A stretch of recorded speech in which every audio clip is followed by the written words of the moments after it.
¿qué tal? Los saludo con un gusto enorme. Yo soy Ethel Soriano. Gracias por acompañarme en Bien y Saludable. Le recordamos que estamos también a través de Imagen Multicast en el 3.4 de Televisión Abierta, dispuestos a dar la mejor información en temas de salud y el tema que nos compete el día de hoy. Pues déjeme darle las últimas actualizaciones.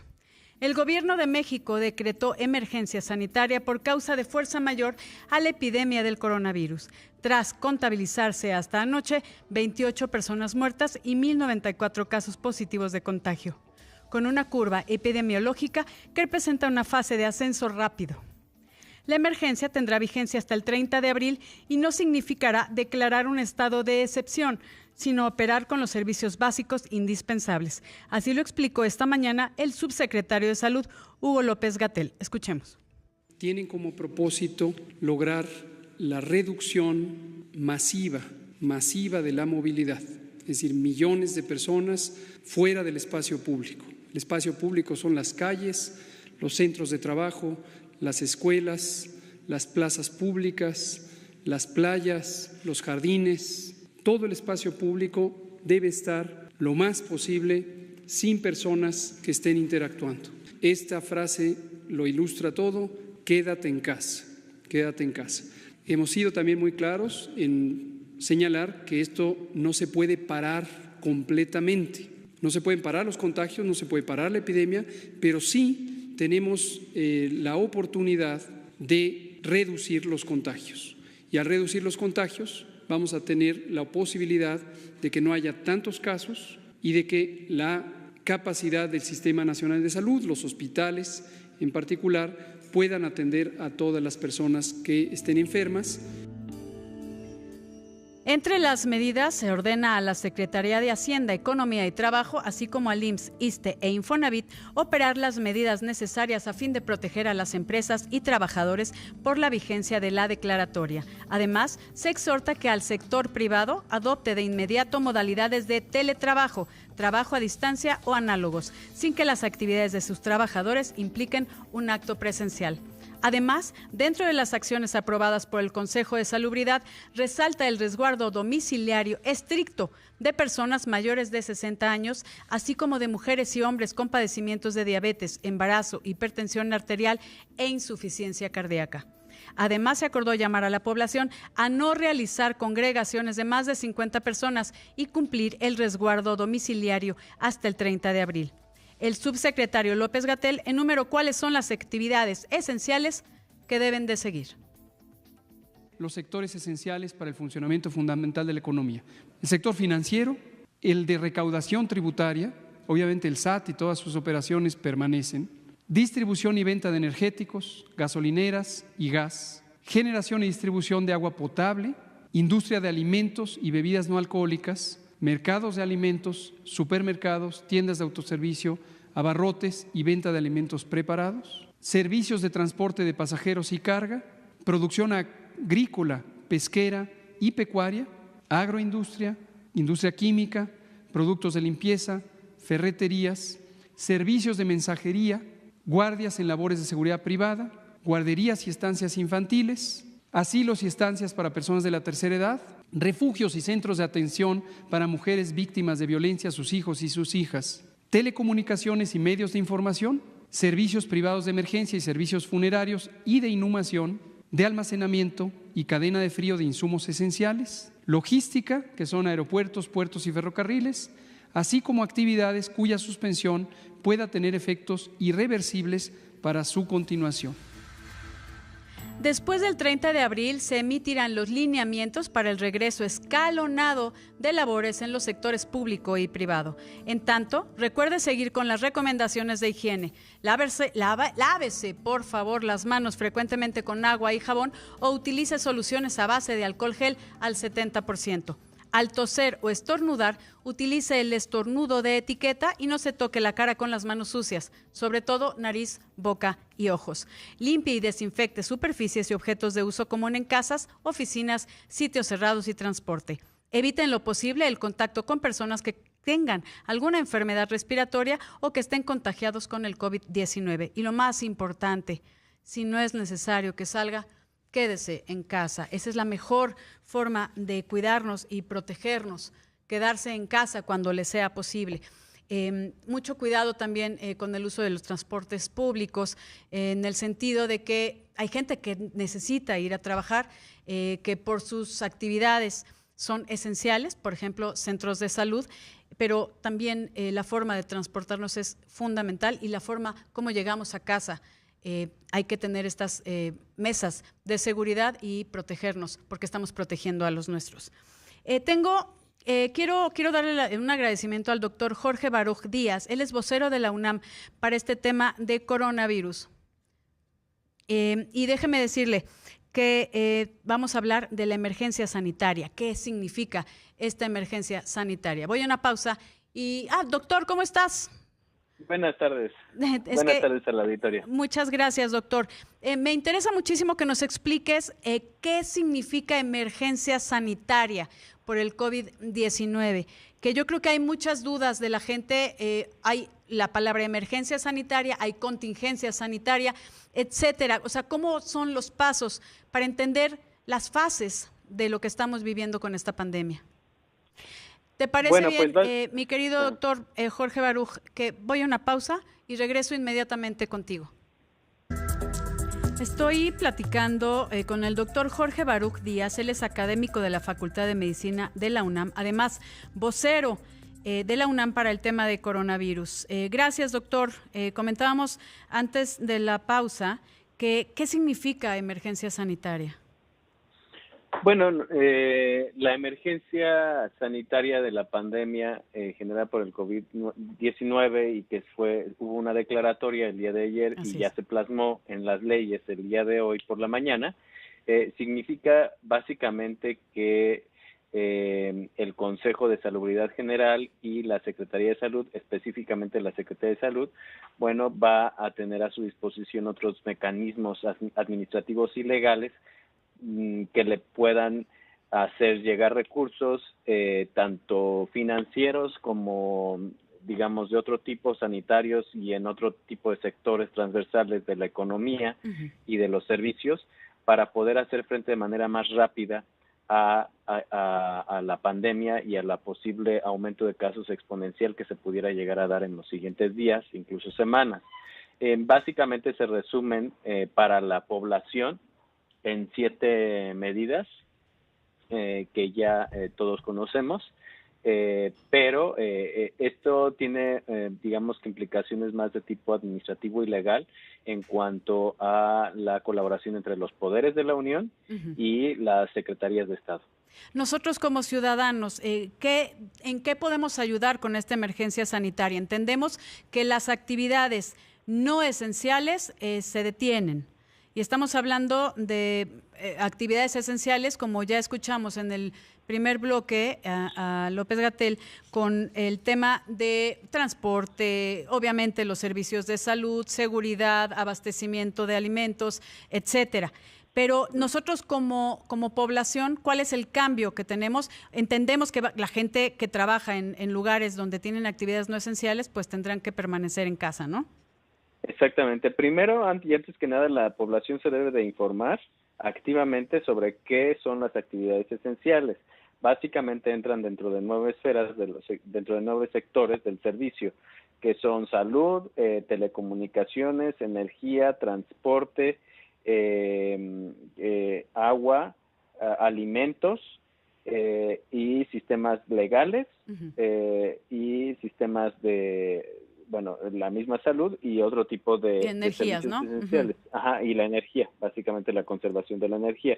Todos los demás sistemas no se consideran esenciales y por lo tanto se debe de disminuir o por lo menos su continuidad o por lo menos hacerlas en casa, ¿no? Así es. Entonces, en ese sentido, sí, la población primero debe de informarse sobre si su actividad es esencial o no es esencial, si se requiere o no para hacer frente a esta epidemia y pandemia, y en segundo lugar, identificarlo, si es esencial, lo que sigue es identificar a las poblaciones de alto riesgo, que son por edad o por condición de enfermedad, y hacer todo lo que se requiere para que ellas se trasladen a casa y trabajen desde casa.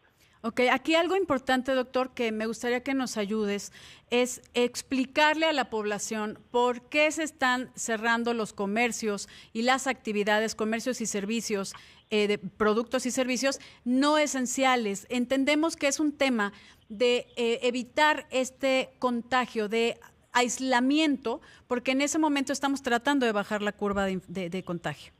Ajá, exactamente. Miren, la única manera, o sea, la epidemia se va a dar. Sí. El brote ya se dio en México y la epidemia se va a expandir. Eso no se puede evitar, pero lo que sí se puede de alguna manera manipular, no controlar, sino manipular e incidir, es en la velocidad en la que se va a propagar esta enfermedad. ¿Y cómo podemos reducir la velocidad de propagación de esta enfermedad COVID-19? La única manera en la que podemos es a través de la distancia social, de la sana distancia. Es por eso que a través de la declaratoria de emergencia, la Secretaría de Salud ya puede imponer mecanismos legales para hacer cumplir lo que hasta hace unos días era voluntario, ahora se vuelve obligatorio, en el sentido de que si incumplen alguna restricción de estas que se están dando y que sabemos, sí, pues entonces se van a hacer acreedores a multas o a sanciones administrativas de otro tipo, de llamados de atención, o incluso ya a otro tipo de acciones penales. Pero eso es atribución ya ahora de la Secretaría de Salud. Sí, aquí algo importante, Doc, es que la gente debamos de entender que la pandemia ya la tenemos en casa. Lo que queremos es con estas acciones de sana distancia y de aislamiento, que se haga más larga, como dicen, para que los servicios de salud no colapsen. Eso es, yo creo que la parte fundamental de esto. La velocidad. La velocidad, exacto, porque si todos, imagínense nada más, todos nos enfermamos al mismo tiempo, no va a haber servicio de salud que nos dé la atención a todos. Hay un límite en recursos, en personal, obviamente en las instalaciones, y eso es lo que se está tratando, ¿no, Doc? Así es, exactamente, la velocidad en la cual se van a presentar los casos graves y los casos que requieren atención inmediata en los sistemas de salud es fundamental. Recordemos que la mayor parte de los casos van a ser moderados y se pueden controlar en casa con medidas de descanso, de activación física, en fin, medidas de sana distancia, sí. Pero los casos graves, las personas que entran dentro de estos grupos de alto riesgo y 2 de cada 10 adultos jóvenes en edad productiva van a enfermar de manera grave y van a requerir atención hospitalaria o atención de cuidados intensivos. Entonces, la idea es que no todos lleguen o requieran esta atención de manera simultánea, claro, porque si no, pues nada más vamos a poder atender a unos cuantos y no al total. Sí, entonces, y aparte no deja de la haber velocidad es vital. Exacto, y aparte no deja de haber otras patologías, ¿no? Entonces, no nada más es COVID-19, sino sigue habiendo personas con cáncer, personas con problemas renales, problemas que necesitan hospitalización y necesitan recursos.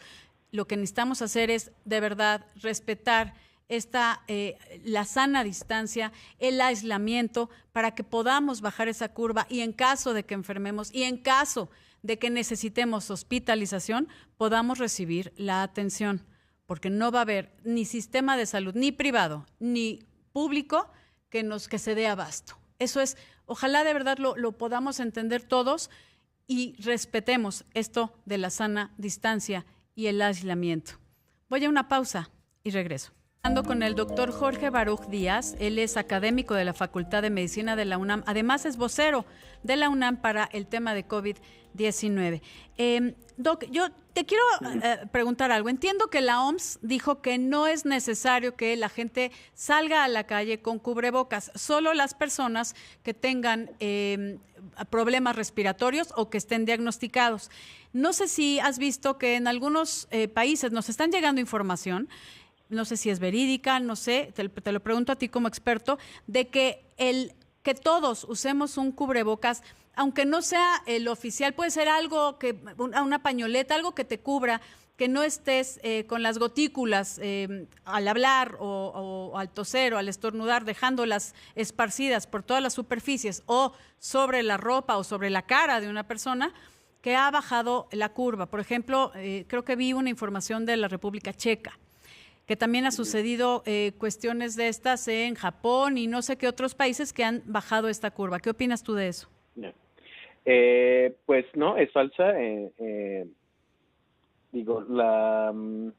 uso de tapabocas solamente se debe delimitar para las personas que van a estar enfermas, que tienen signos y síntomas y que requieren ir al hospital, o que requieren salir para ir al hospital a recibir alguna atención de seguimiento o de, de alguna consulta.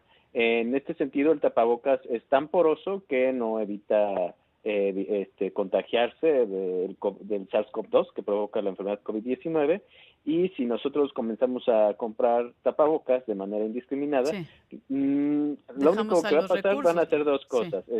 Los que lo requieren no lo van a tener disponible, y en segundo lugar, pues realmente no es una medida efectiva. Vamos a pensar que estamos teniendo algún tipo de protección y vamos a descuidar otras medidas que son tienen mayor efectividad para reducir el riesgo de contagio, como evitarnos tocar la cara durante el tiempo que estamos afuera. Entonces, se ha visto incluso que en algunos estudios de comportamiento la gente se lleva la mano más frecuentemente cuando a la cara, cuando está con un tapaboca para acomodárselo, y disminuyen ciertas cuestiones de higiene que normalmente no serían así si no tenemos un tapaboca. Entonces, no, eso no es cierto. De hecho, las curvas, se ha visto que la manera más efectiva es a través del distanciamiento social, Así es. Eso queremos entender también, porque comentaban que es un virus que en el momento que estornudas o toses o incluso algunas sílabas te hacen sacar estas gotículas que a veces son imperceptibles para el ojo humano, o no las vemos porque no tenemos la luz adecuada. No viajan muy lejos. Estamos hablando que es un radio de 1,50 m, ¿no?